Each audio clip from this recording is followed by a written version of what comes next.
I can't believe you're out there. I thought the skip was done for the night.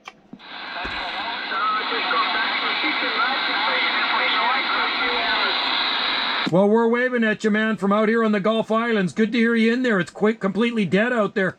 Yeah, go up to 570, mate. 570. All right, 570.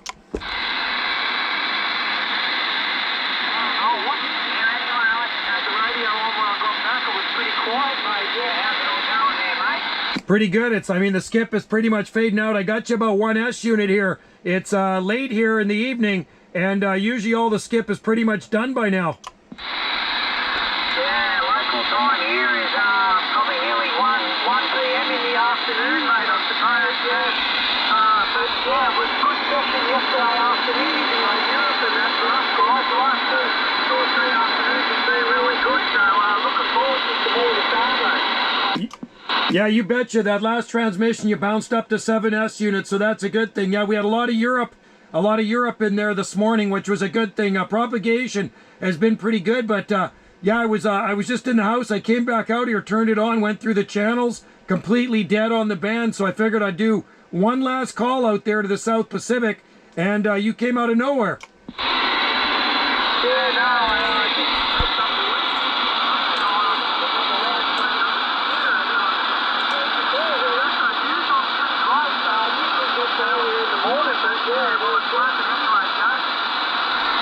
Right on. Yeah, well, I hope you have a good day out there for DX. It's like I say, you might be my last contact of the day. It's really dead on the band.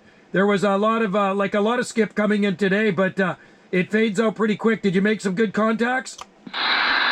Yesterday afternoon, yeah, mostly Ireland, Scotland, Wales, 47 Division, 56 Division, yeah, mostly all of those sort of countries, but they're really strong, 5-9, some of them, yeah, they're all pretty much up there. I had a pile up at one stage of about 5 at once, so it's just a little bit stressful when you've got to get patient enough to get talked to, but a lot of people haven't got the patience to wait. That's right. Yeah, well, good on you, man. Those are some good contacts. I wonder if you're talking to my buddy Ian there, 163 Lima Radio 101 out there in the Isle of Anglesey, Wales. Maybe you've talked with him. Yeah, I probably have. I've got that written down in his book. I didn't know in the last couple of days. I remember speaking to Wales on that last couple of days, but there was a couple of world stations there. Yeah, mostly, I've got a 19 Netherlands before, but yeah, I'll see how it goes this afternoon. It's pretty spread out when it comes on, so yeah, we'll just have to wait and see how it goes, mate. What have you been up to today, Joe? Well, I was out and about in the garden, and my wife and I were hanging out at the beach for a little bit today. We took the dog for a walk and sat out in the sun on the beach, kind of watched the waves roll in, and then I was kind of in and out of here today. I cleaned up my motorcycle a little bit, so just kind of odds and ends. It's a beautiful day here today. Probably not as warm as where you are in Australia, but it got up to about 15 degrees Celsius. Blue sky and sunshine out here on the island, QSL. Yeah, right, yeah, I got out early. I was out on the water by about 9 o'clock. 3 hours was nice, just in the sun, and then the wind picked up a little bit, and then it got a bit of cloud over, and once it gets a bit cold, it's not much fun being out there. When it's nice and sunny, it is, but yeah, got one good fish, and that was about it, but it's better than nothing anyway, mate. That's okay, man. You know, I was out on the west coast there. I went over to the west coast of Vancouver Island. Just got back a couple of days ago, and lots of Chinook salmon out there. So there's a lot of people just kind of standing on the beach, casting their lines out there, and pulling in some salmon there, QSL. Yeah, when they have the salmon runs there, there's big rivers, and that's their full salmon, and that's when all the bears get them. I'm not sure what time of the year that happens up there, but it's pretty crazy when it is. That's right, yeah, we have to watch for bear. We were even hiking in the forest, and there is signs posted at the entrance of the forest, beware of bear. Yeah, the only bears we got here, mate, are koala bears. They're not too much to worry about. They're just stinky little things. Yeah, they're cute little things, man. I like the koalas. I wouldn't mind having a few of those around here. We got some eucalyptus for them to eat, but I think they actually eat a certain type of eucalyptus there. QSL? Yeah, I think so, mate. Yeah, they are. When they do it, it's those sort of things, but yeah, they are a beautiful looking animal, but yeah, they are. There probably is some certain eucalyptus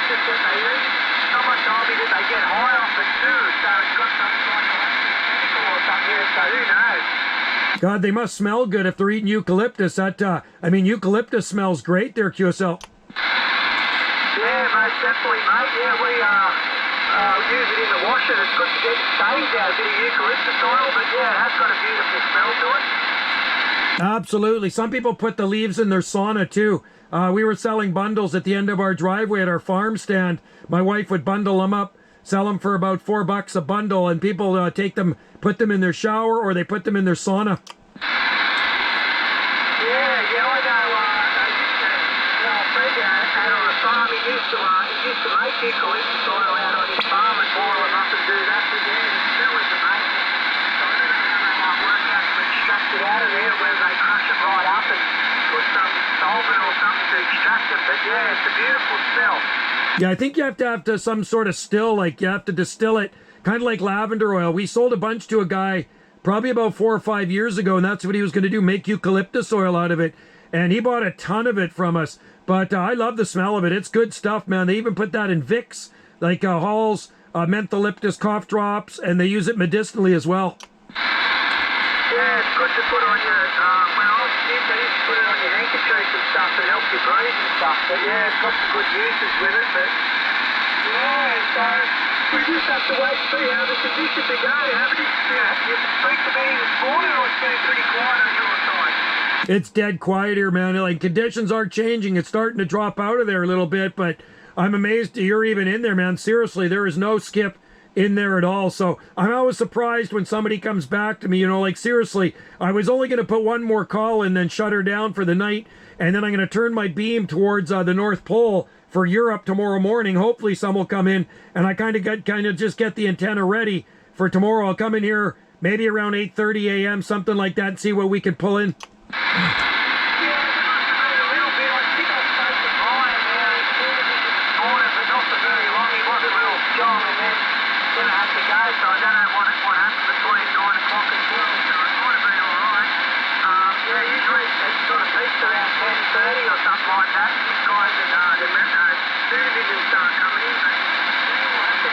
Brian said he was making lots of contacts in Europe from 2 Division, so he seems to get out pretty well from where he is. Yeah, Brian in New York, I usually get him off the back of the beam most of the time. I'm pointing into the South Pacific, and he comes back to me pretty good. He's got a good station, that fella. It's a nice warm day here, since the wind picks up, we get the northeasterly winds that get up around sunrise between 10 and 12 o'clock, and you get out early on the water, it's nice before the wind picks up, but it's starting to blow a little bit now, but it's still nice out here. Nice warm day, I'll get out and do a bit of gardening, get out in the garden and make sure everything's still nice and wet. Once you get those strong winds, it seems to suck the moisture out of the ground real quick, so you forever put water on your plants and stuff.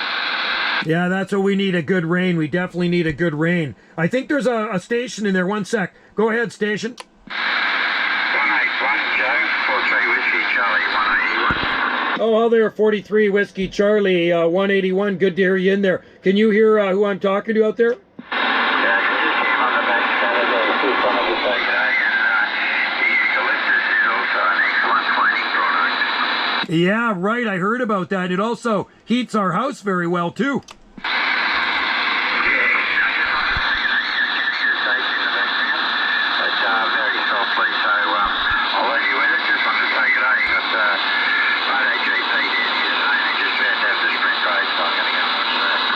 Yeah, good day, mate. Good to hear you out there. Like I say, you're the only two guys in there. It's starting to fade out rapidly. The signal's dropping down, but hey, thanks for waving, man. Have a great day. Cheers. Are you still out there? Yeah, I'm still here, mate. How was your lasagna yesterday? You didn't burn it? Yeah, we had 2 woodsheds pretty much full of eucalyptus wood, and we got a very little bit left. Mostly burning Douglas fir now, but eucalyptus burns pretty hot, pretty hard wood. Yeah, we get wood here that the blacksmiths use. I think it's called ironbark. It burns really hot. It's a really dense type of timber. My mate's an arborist and stuff, and he's into all these different timbers and stuff. And yeah, the blacksmiths use that certain wood so that it burns really hot. It's a really dense wood, not like a pine that just burns so fast, you know what I mean? I love it, man. Yeah, that one won't grow here. unfortunately. We can grow a handful of eucalyptus trees here, maybe a dozen or so different species, but they're kind of like the more higher elevation ones there, QSL. Yeah, you get them on the tops of the mountains and stuff like that, yeah. Yeah, I know, it's weird, it's like growing waratahs, our national flower for our state. They're quite hard to grow because they like a wavy type of soil and a bit of an ocean soil, otherwise they get wet, street and die. After we had the bushfires here, about 4 months after the bushfires, I never seen so many waratahs that were out because all the foliage was burnt and they stayed like a tuber under the ground. Bit of rain and stuff and they all come out, so they get a chance to show themselves where normally they don't get any light, so they can't get out unless they're going out in the ocean. So it's like one thing dies and then something else comes and shows its face, and you don't realise how beautiful the waratahs are. Absolutely, man. I agree with you. Yep. Well, we grew a bunch of eucalyptus here. We had some big ones, and we did have to get them cut down, unfortunately. I grew them from seed. They were too close to the house, and they were getting kind of dangerous, but, man, it made good firewood. It was sad to see them go. Had them growing there for like 30 years. They were about over 30 meters tall. They were mountain gum, and the seed was from a higher elevation in Tasmania. We do have some snow gum here, different snow gums and various higher elevation ones that absolutely thrive here. But the reason I like them is because they always look nice year round, and they do flower, and the hummingbirds, or sorry, the bees love the flowers on our eucalyptus trees there, QSL.